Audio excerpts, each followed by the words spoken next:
Hello guys! Gagawa naman tayo ng mango ice candy. Bago ang lahat, kakayunin muna natin ang ating mango gamit ang ating pangkayon sa buko. Para kapag kinain natin, meron tayong makakain na konting mango.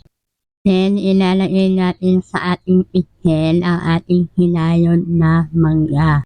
Pagkatapos natin magsayon, i-blender natin yung mga ibang mangga katulad nito. Umamit ako ng food processor. So, ayan, naano na yung ating mango.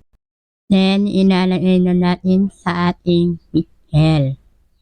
So, ayan, ang sarap na ating ice candy mango.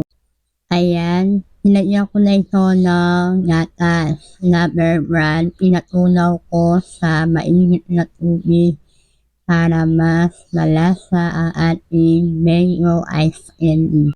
Nilagyan ko pa ng kondensada para hindi na tayo umamit ng asukal at mas creamy ang ating mango ice candy. So ayan, kung titignan nyo, malapot-lapot ang ating mango.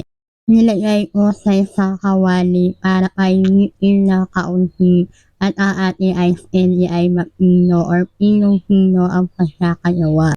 Ilalagay na natin sa ating plastic. Ang size na ating plastic ice candy ay 2 inches.